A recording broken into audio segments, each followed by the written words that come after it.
샬롬.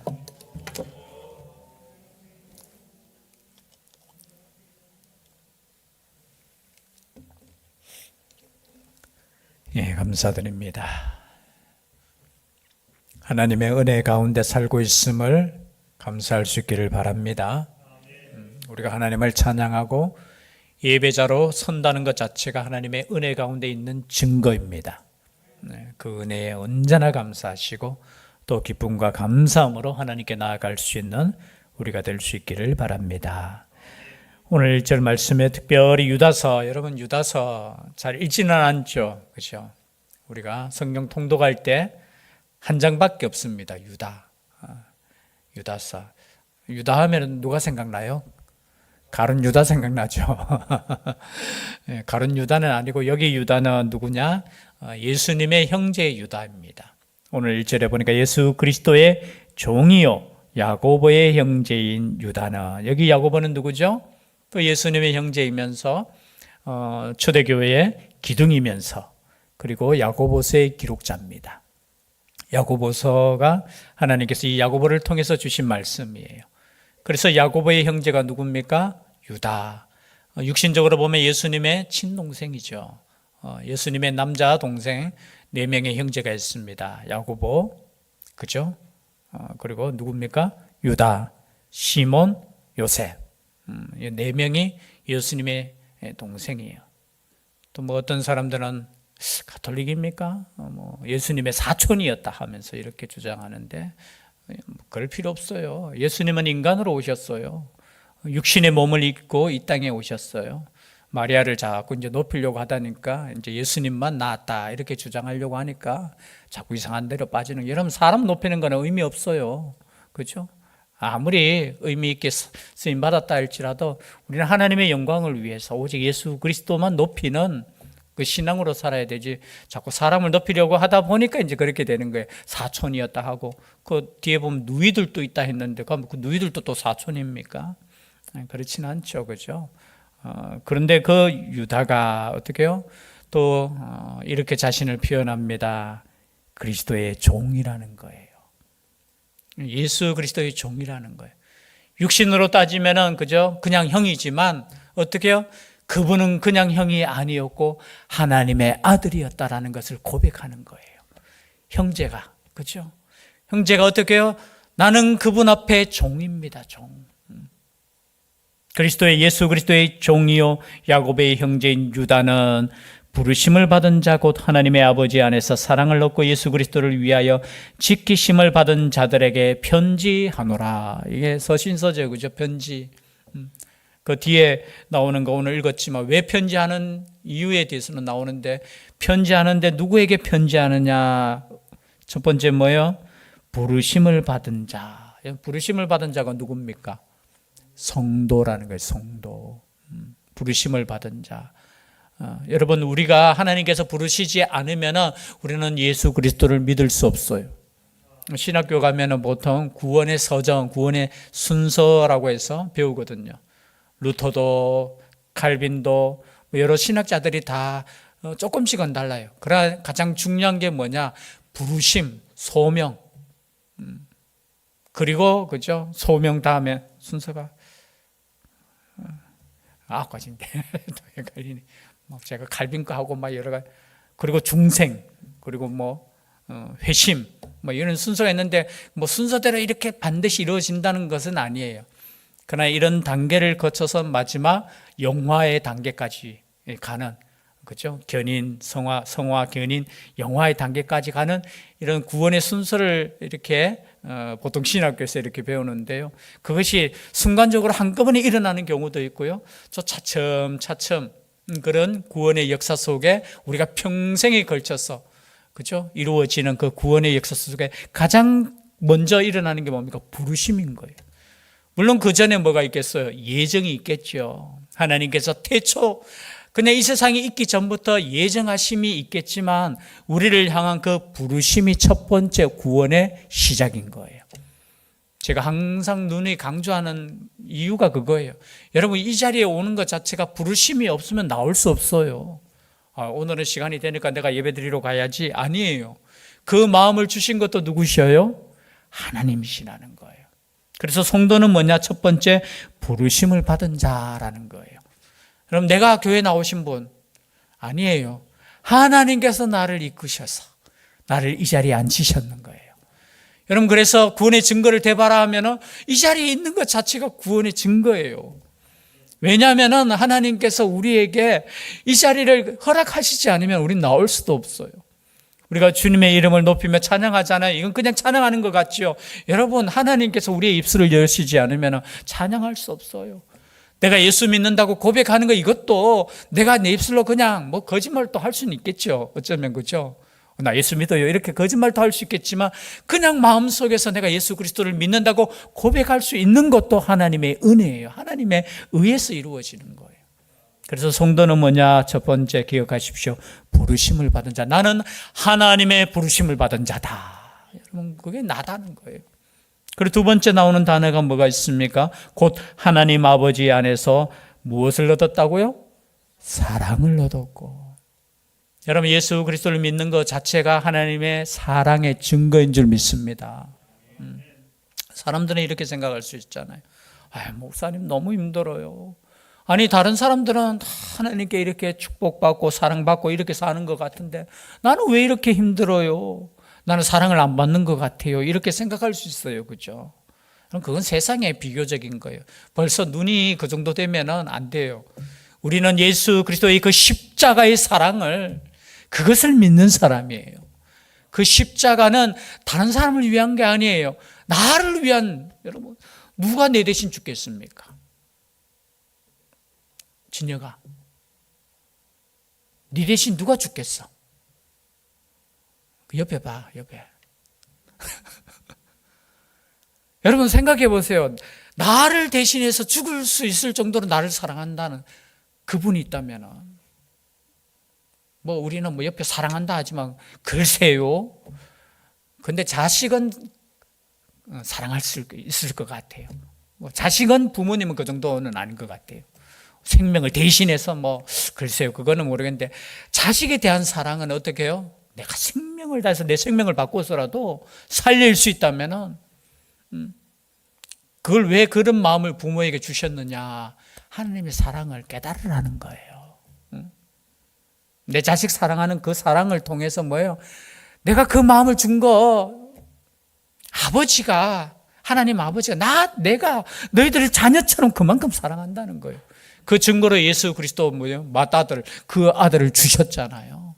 그래서 우리는 어떤 자라고요? 부르심을 받았고 또 어떤 자다? 사랑을 받는 존재다. 스스로에게 한번 이렇게 고백해 보십시다. 나는 사랑을 받는 존재다. 여러분, 사랑받는 사람은 어떻게 행복하셔야 돼요? 뭐 쓸데없는 사랑 뭐 이렇게 구하지 말고요. 그죠? 세상에서 가장 위대하신 그분의 그 사랑을 내가 받고 있는데 얼마나 행복한 삶입니까? 또 나오는 단어가 있습니다. 예수 그리스도를 위하여 무엇을 받은 자들이라고 했어요? 지키심을 받았네. 여러분, 우리는 하나님께서 지키시는 줄 믿습니다. 누구를 위하여? 예수 그리스도를 위하여. 여러분, 예수 그리스도를 믿는 사람은 하나님께서 보호해 주시고 인도해 주시고 함께 해 주십니다.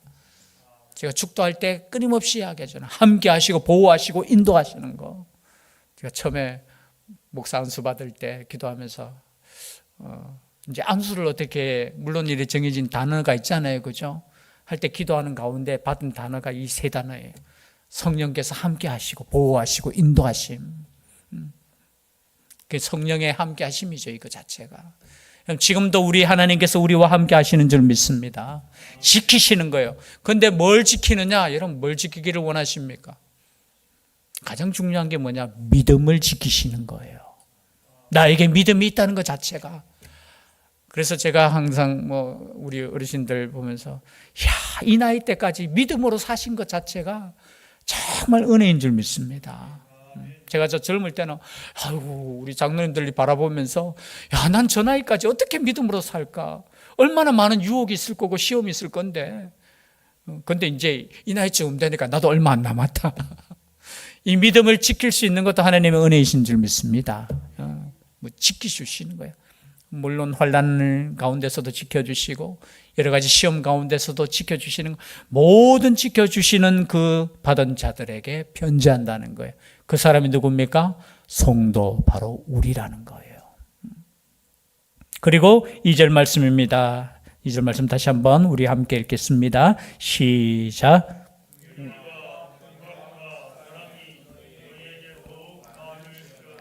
예, 우리에게 필요한 것은 뭡니까? 앞에 단어가 빠졌지만요, 하나님의 긍휼과 평강과 사랑이에요. 여러분, 우리에게 필요한 것은 뭐라고요? 하나님의 긍휼, 자비라고 하죠, 그죠? 하나님의 그 자비하심. 그리고 평강이 뭐예요? 평안함, 그죠? 여러분, 우리 가운데 하나님의 자비하심과 평안이 가득할 수 있기를 바랍니다. 오늘 이 말씀 저는 어떻게 해요? 더욱 많기를 소원합니다. 더욱 많기를. 지금도 우리가 충분하게 자비를 받고 있고 평안 가운데 있고 또 사랑 가운데 있지만 더. 여러분, 하나님의 사랑에 대해서는 욕심 내으셔도 괜찮아요. 뭐 세상 것에 대해서는 욕심 안 내시더라도 하나님의 은혜를 남들보다 더 많기를 그런 기도하셔도 돼요. 여러분, 하나님께 그거 싫어하겠습니까? 이게 바로 이 욕심 많은 놈 아니에요. 어떻게 해요? 하나님의 사랑을 더 강구하는 사람이 더 믿음 큰 사람이에요. 하나님 사랑 없어도 난 살 수 있어요. 하나님의 은혜 없어도 난 살 수 있어요. 나는 하나님 없어도 내 마음이 평안해요.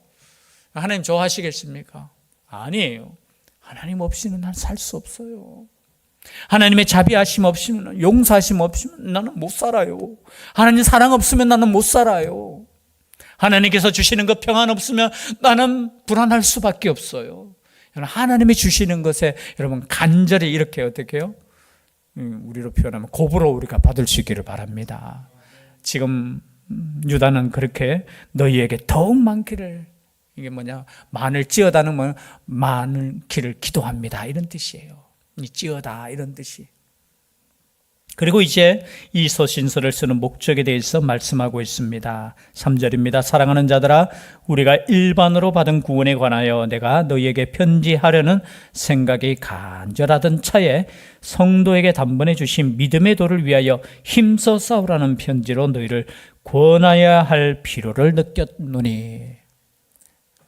좀 말이 길지만요, 뭐냐면 믿음의 도에 대해서 힘써 싸우라는 거예요. 그 믿음이 지금 떨어졌다는 거예요? 아니면 올라갔다는 거예요? 믿음이 떨어졌다는 거예요. 믿음이 떨어진 사람들이 있고 그 사람들 때문에 너희들도 그저 우왕좌왕하고 있고, 그래서 내가 믿음의 도를 위하여 힘써 싸우라는 편지로 너희를 권해야 되겠다는 그 마음이 생겼다는 거예요. 그 이유는 뭐냐? 4절입니다. 가만히 들어온 사람 몇이 있음이라. 가만히 들어온 사람. 여러분, 이단은 가만히 들어오는 거예요. 이단은 어떻게 들어온다고요? 가만히 몰래 들어와요. 그렇죠? 몰래. 여러분, 복음은 2000년부터 변함이 없어요. 변함이. 그래서 여러분 항상 뭐 성경 공부를 하든지 뭐든지 새로운 것은 조심하셔야 돼요. 제가 신학 박사하면은 항상 위험해요. 왜냐하면 이미 연구할 거 많이 다 연구됐어요. 사실 저는 왜 연구하는지 모르겠어요. 예수 그리스도의 복음은 확실해요. 이 말씀을 더 깊이 연구하는 것보다 뭐 하여튼 이상한 걸 가져와가, 그죠? 새로운 것이라고 하고. 여러분, 새로운 것은 위험한 거예요. 2000년부터 예수 그리스도를 통해서 구원받는 그 기본 진리는 변함이 없어요. 만약에 새롭다 하면, 이제 와서 구원이 새롭다 하면 그럼 지금까지 잘못 믿었으면 어떡하겠어요? 이건 문제 생기죠. 아니에요. 그래서 뭐 새로운 것이다, 뭐 더 우리가 뜨겁게 하나님을 사랑하고 예수 그리스도를 사랑하는 거는 더 날로 뜨거워져야 되죠. 그런데 이론이 뭐 이상하고 뭐 새로워지고, 그럼 설교도 마찬가지예요. 그럼 새로운 거 너무 추구하시면 안 돼요. 변함없는. 그런데 어떻게 해요? 가만히 들어온 몇 사람이 어떻게 해요? 지금 기본 질서를 흐트리는 거예요. 보니까 복음은 간단하거든요. 그런데 그 당시에 헬라 철학자들이나 이런 사람들은 뭐 이렇게 단순해, 별거 없네, 그러면서 뭔가 자꾸 더하는 거예요. 더하는 거, 철학 사상을 더하고, 어떤 사람은 거기에다가 능력을 좀 더하고, 그래서 뭔가 있어 보이게 하고, 그러다 교회는 어떻게 해요? 자꾸 형식은 많아지고 형식적인 교회로 또 가는 거예요. 철학적인 교회로 가는 거예요. 오늘날도 모르겠어요. 오늘 교회가 우리 진단해 보셔야 돼요. 우리가 종교 계획을 하고 500년이라는 시간이 지나면서 어쩌면 우리도 또 뭔가 이렇게 자꾸 여러분 복음 안에 있어야 돼요. 말씀 안에. 그런데 며칠 들어왔는데 어떻게 해요? 이 사람들 모습을 보십시오. 경건하지 아니하여 우리 하나님의 은혜를 도리어 방탕한 것으로 바꾸고 홀로 하나이신 주제 곧 우리 주 예수 그리스도를 부인하는 자니라. 특별히 이 사람들의 특징이 뭐냐? 지금 요한 1, 2, 3서도 이단에 대해서 계속 이야기했잖아요. 그렇죠?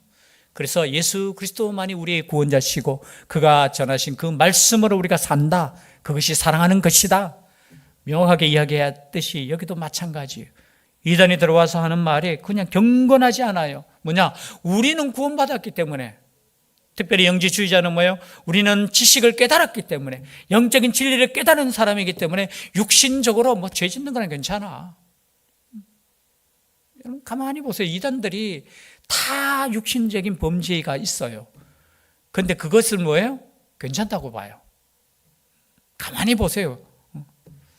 이단의 역사가, 왜냐하면 그렇게 갈 수밖에 없어요. 이게 제가 또 어디 또 이야기하면 또 그럴 것 같아서 똑같이 그렇게 가요. 그런데 이상하게 그거는 별로 이렇게 생각 안 해요. 여러분 중요해요. 하나님의 말씀대로 뒤에 나오지만 음란의 문제, 여러분 범죄하는 거 이거 심각한 거예요. 뭐 거짓말하는 거 가볍게 생각하면 안 돼요. 그런데 교회에 와서 뭐예요? 경건하지 아니하여 우리의 하나님의 은혜를 도리어 방탕한 것으로 봐. 뭐냐면 예수 그리스도로 말미암아 난 구원받았으니까 방탕하게 살아도 된다는 거예요. 육신적으로는. 여러분 이렇게까지 갈 수 있어요. 여러분 우리나라도 보세요. 방탕하게 살아도 신앙을 가져도 괜찮다고 이렇게 주장하는 사람들이 나타나잖아요. 그 방탕한 구체적인 것은 제가 말씀드리지 않겠습니다. 여러분 성경에서 금지하는 것은 금지되는 거예요. 그런데 뭐 이상한 논리를 끌어들여 가지고 이 당시부터 벌써 뭐예요? 이단의 사상이 들어와서 예수 그리스도의 그 은혜를 어떻게 해요? 욕보이는 거예요. 그건 오히려 우리가 예수 그리스도로 말미암아 구원을 받았기 때문에 더 철저히 사랑함으로 우리가 살아야 돼요. 하나님의 말씀 가운데 살아야 되는 거예요. 그런데 어떻게 해요? 이 사람들은 그렇게 예수 그리스도를 삶으로 부인해 버리는 거예요. 그리고 이 사람들의 특징이 뭡니까? 8절입니다. 8절 한번 읽어볼까요? 시작. 그러한데 꿈꾸는 이 사람들도 그와 같이 육체를 더럽히며 권위를 업신여기며 영광을 비방하는도다. 여러분 5절부터 7절까지는 앞에 있는 그저 역사에 대해서 말씀하시잖아요. 애굽에서 구원받았는 사람들 가운데 불순종할 때 어떻게 됐습니까? 광야에서 심판받았잖아요. 구원은 받았는데 출애굽은 했는데 불순종할 때 심판받았고, 그리고 6절에도 자기 지위를 지키지 아니하고 자기 처소를 떠나 천사들을 큰 날의 심판까지 영원한 결박으로 흑암에 가두셨으며, 여기에 대해서도 뭐 여러 가지 해석이 나오지만 하나님께서도 어떻게 해요? 그 처소를 떠난 천사들을 어떻게 해요? 천사들도 하나님께서 심판하죠. 그리고 7절에는 소돔과 고모라에 대한 말씀을 하시죠. 그 이웃 도시들도 그들과 같은 행동으로 음란하며 다른 육체를 따라가다가, 음란하고 육체가, 다른 육체는 뭡니까? 동성애잖아요. 그런 동성애를 하다가 어떻게 해요? 영원한 불의 형벌을 받음으로 거울이 되었느니라. 범죄하면 심판받는다는 것을 거울로 보여주셨다는 거예요. 그런데 이 사람들, 꿈꾸는 이 사람들, 이 꿈꾼다는 건 뭐냐면 이성을 잃었다는 거예요. 이 표현 자체가 좀 그런데 뭐냐면 자면서 꿈을 꾸는 게 아니고 아직까지 덜 깼다는 거예요. 정신이 아직까지 그냥 자면서 덜 깨가지고 자기가 뭘 하는지도 모르는 그 상태. 이 사람들도 그와 같이 육체를 더럽히며 권위를 업신여기며, 여기 권위 주석에 보니까 하나님의 권위를 업신여긴다, 뭐 그렇게 되어 있더라고요. 또 어떤 다른 또 목사님은 여기서 권위는 교회의 권위, 지도자의 권위를 어떻게 해요? 업신여기며 또 영광을 비방하는도다. 여기 주석에 보면은 영광은 천사의 영광을 비방한다. 근데 또 어떤 사람은 어떻게 해요? 교회 지도자들을 어떻게 해요? 그 영광을 비방하는 거. 그러면서 이제 예를 들어서 9절이에요. 예를 들어서 천사장 미가엘이 모세의 시체에 관하여 마귀와 다투어 변론할 때, 그래서 모세의 시체에 관하여 마귀와 다투어 변론할 때 감히 비방하는 판결을 내리지 못하고 다만 말하되 주께서 너를 꾸짖으시기를 원하노라 하였거늘. 이해 못하시죠? 아니, 모세의 시체에 관해서 언제 미가엘하고 사탄이 싸웠느냐고. 사실은 예수님 오시기 전에, 그리고 말라기 이후에 약 400년 사이에 여러분 뭐 기록이 없는 건 아니에요. 많은 신앙적인 기록들이 있어요. 사실은 그 기록 가운데 뭐 우리는 이제 위경이라고 해요. 그게 없는 게 아니에요. 그런 문서들이 있는데 모세의 승천기라는 거기에 보면은 이런 내용이 나와요. 이것을 우리는 성경으로는 인정 안 하지만 그 기록들이 있어요. 그런 기록들 가운데 모세의 시체에 관해서 이제 싸우는 장면이 뭐냐면, 모세는 살인자 아니냐고. 40대 죽였잖아요. 그러니까 죽였으니까 이 시체는 내 것이라고 사탄이 그 시체를 요구해요. 요구할 때 천사장 미가엘이 뭐냐, 모세의 시체에 관하여 다투어 변론할 때 감히 비방하는 판결을 내리지 못. 즉 말해서 사탄에게도 야 이놈 하면서 이런 판결을 내리지 아니하고 어떻게 해요? 다만 말하되 주께서 너를 꾸짖으시기를 원하노라. 즉 말해서 미가엘도 사탄에게도 그렇게 꾸짖기를 원하노라 이 정도로 했는데, 너희들이 어떻게 감히 천사들을 향해서, 하나님을 향해서, 교회 지도자들을 향해서 그렇게 함부로 비방할 수 있느냐 이 말이에요. 말하는 거 조심하셔야 돼요. 지금 사탄에 대해서는 우리 욕해도 되잖아요. 죄송한데 이 사탄이 무슨 소리 하느냐 이렇게 말해도 되지만 어떻게 해요? 지금 천사장 미가엘도 그 다툼 가운데서도 어떻게 해요? 하나님이 너를 꾸짖기를 원한다 이렇게 말했는 거예요. 함부로 이야기 못했다는 거예요. 여러분, 남에 대한 이야기도 마찬가지예요. 우리가 이야기할 때 10절에도 마찬가지죠. 이 사람들은 무엇이든지 그 알지 못하는 것을 비방하는도다. 모르니까 비방하잖아요. 그렇지 않습니까? 비방하는 사람들의 특징이 뭐예요? 가만히 보면 알지도 못하는데, 그죠? 똑똑한 척 하는 거예요. 뭔가 좀 남을 비방해야지 나는 그 사람에게 안 속한 것 같고, 뭔가, 그죠? 뭔가 비판을 해야지 나는 좀 더 똑똑한 것 같고, 그런 마음이 인간에게 있어요. 근데 여러분 항상 조심하셔야 돼요. 하나님께서 비판하지 말라는 그 말씀 자체가 여러분 가볍게 넘어가면 안 돼요.